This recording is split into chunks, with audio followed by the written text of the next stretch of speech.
Yeah, so seasonal, they're counted a little bit differently. If you have an employee that works fewer than 120 days per year, they are a seasonal employee, and so you'd only count the seasonal employees for the month in which they're actually working. So if you hired extra help, in December for Christmas, you bring in 5 new people or whatever, you only would count them. Well, if they only work December, then they're not going to be meeting the 120 days, per year. If they work, so you would just count them for that month that they work. So nobody's obligated. You offer, or there's a fee. And so for the seasonal employees, if they're working more than 30 hours, you would only be responsible to offer coverage for the months that they're working there. Technically, no business is required to offer coverage. So if you're over 50, you'll have a choice. You'll either offer coverage or you'll pay this new fee. So businesses will have to make their own calculation which way is better for their business.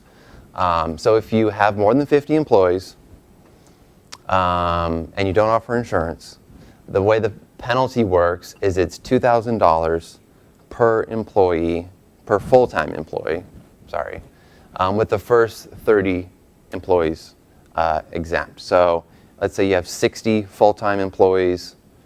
You subtract the first 30, you're left with 30.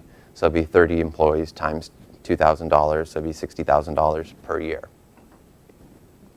If you do offer coverage, but it's so expensive that it's deemed unaffordable for your employees, then it's a $3,000 fine for every employee that it's unaffordable for. And the law defines affordable by not costing more than 9.5% of their income. So depending on your business, there's a couple of different ways to calculate the fee, depending on, are you offering insurance, are you not, the makeup of your employees, their salary, all those sorts of things will sort of depend on, how this is calculated.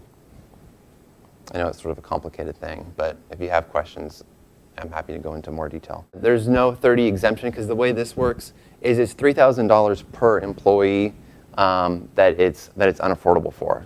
So if you're offering insurance and it would, you have 10 employees, for 8 of them, their contribution is only going to be, 3 or 4% of their income. For the other 2, it's 10% of their income. You would only pay the $3,000 for those 2 people that it's unaffordable. Does that make sense? So the two fees work a little bit differently. The first one, that you get slapped with the fee for every full-time employee. This one, it's just, hey, those particular employees that the coverage is unaffordable. Can you repeat that? Yeah, he asked, well, what if I offer insurance but my employees don't want it? Am I going to hit with a fine? No, the employer's obligation is simply to offer the coverage. If your employees don't take you up on your offer, that's fine. The insurance has to cover at least 60% of expected healthcare costs. And once the healthcare law is fully implemented, insurance companies, that's all they're going to be selling, right? The insurance companies are no longer going to be able to sell these policies that cover very little. They'll have to cover at least 60% of expected healthcare costs. And so it's not really going to be like, hey, there's all these plans out there the employer can buy. Make sure you buy one that's at least 60%. That's really going to be all that's available. All right. A couple of other responsibilities for small employers. The W-2 reporting for healthcare is going to change a little bit. So in today's world, before healthcare reform, on the employee's W-2, if they got healthcare benefits from work, they would see on the W-2 the amount that the employee paid towards their healthcare benefits. What they would not see is what the employer paid. So the employer is usually paying, a much larger chunk, and that larger number is usually never seen by the employee. Healthcare reform changes that, so the employee will see on the W-2 the total amount of their healthcare, what the employee paid and what the employer paid as well. Employer-sponsored healthcare is still tax deductible, so that doesn't get changed. It's just going to be on the W-2, so the employee actually, can better understand the true cost of the healthcare that you're providing to them. And so currently, the new reporting requirement is only for bigger firms. they're going to give smaller firms some more time before the small businesses have to change the way that reporting is done, just to make sure small businesses have enough time to figure out how it works and what they're expected to do. Yeah, so right now it's just bigger businesses that are being asked to comply with this. Eventually, smaller businesses will have to comply as well.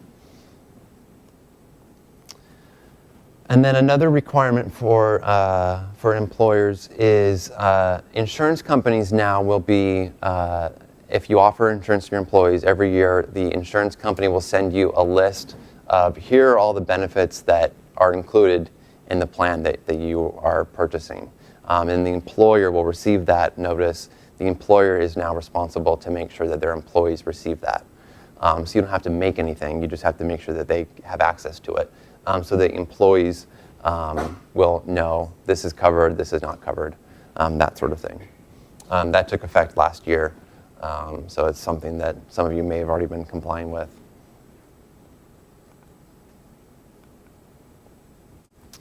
We'll move on to the next topic, which is a pre-existing condition insurance plan. This is a temporary pool that is selling insurance to folks. To give you a little bit of background, one of the things that the healthcare law changes starting in 2014 is that insurance companies will no longer be able to deny coverage to people for having a pre-existing medical condition. So right now, if you want to buy insurance, you go through medical underwriting, and they decide based on your health status if they'll sell you a policy or not. In 2014, they have to sell everybody a policy. If you got money to pay for it, they have to sell you a policy. But that doesn't kick in until 2014.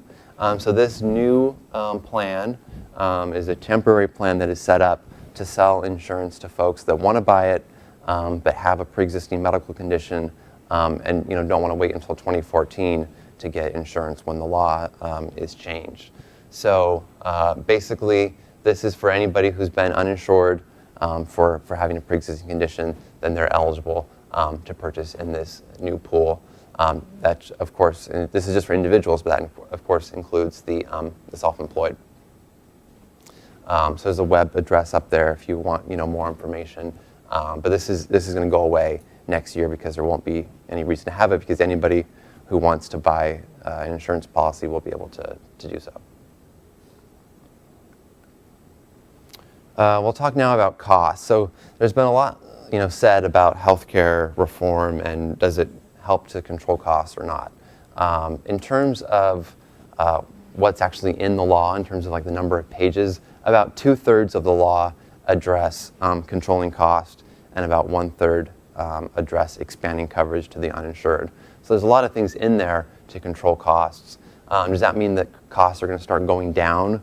Probably not. So ideally, best case scenario is probably for a lot of these provisions, which I'll talk about in a minute, will help to slow the rate of growth. So healthcare costs, like everything else, will likely continue to grow. But the goal is, instead of seeing double and triple digit increases year after year, to have smaller, more predictable, more sustainable increases. So sort of a little bit of background. And how does the healthcare law do that? So a few different ways. Number one, exchanges, which I'll talk about in a couple of minutes, are a way to pool individuals and small businesses together. So you're basically buying insurance sort of in bulk and having that increased purchasing power. I'll talk more about that in a minute. The healthcare law also ensures that more money is going directly to medical care as opposed to administrative costs. So insurance companies are now required to spend at least 80 cents of every dollar they collect from you. 80 cents has to go to patient care, leaving 20 cents for administrative costs. If they go over that, they have to refund you the money. And I'll talk more about that on the next slide. The premium increases are now being reviewed by the state. So the state doesn't have the power to block any increases, but when an insurance company proposes a new rate, the state will look at it, look at the math, look at the justification. Insurance companies can't just raise rates just for the fun of it. They have to have a reason. In most cases they do. They're doing it because their costs are going up. But the state will look at that. And in a few cases over the past couple of years, the state has come up with different numbers than the insurance companies and say, hey, we think this insurance company is charging rates that are unjustified. And at that point, usually the insurance companies will change their mind and no longer move forward with that rate increase. There's been a few cases where they go ahead and do it anyway. They don't care what the state says. So it's something that has saved some money.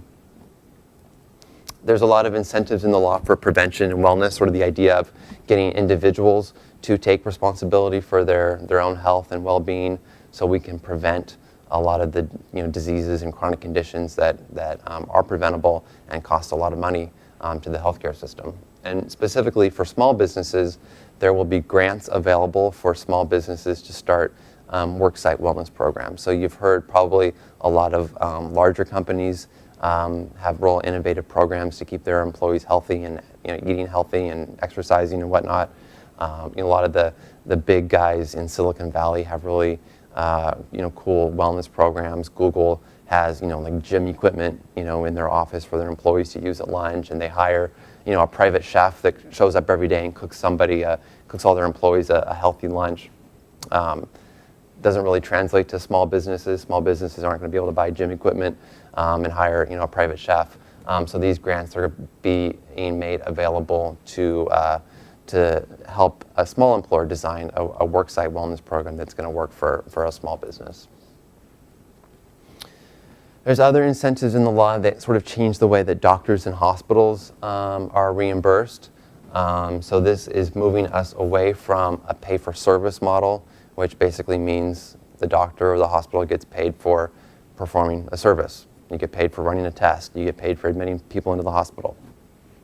Pay for performance looks at not how many tests you ran, but what sort of results did you get? Did you make the patient healthier or not? So like the great example is if you go to the hospital for one condition, and while you're there, the hospital accidentally gives you a staph infection, right? So the hospital in that scenario, in today's world, would get paid once to treat your original illness that brought you into the hospital, and then they would get paid a second time to treat the staph infection which they gave you. They're not doing this on purpose, of course, but it's sort of this wacky reimbursement structure where we're actually rewarding the doctors and hospitals that screw up. So that sort of changes as part of healthcare reform. And then lastly is the individual responsibility requirement, saying that everybody has to have coverage in 2014. So you get it through your work, you can buy it on your own, you can get it through Medicare, Medicaid. It doesn't matter where you get it, you have to have coverage somewhere.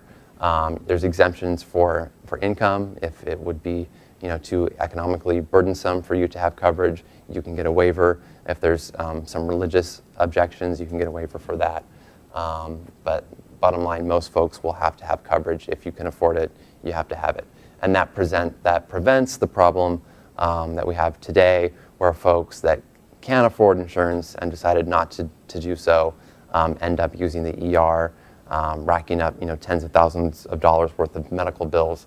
Then those don't get paid, and the hospital has to pass those costs on to people with insurance. So there's this massive cost shift that happens in today's world, and the idea is no more free riders.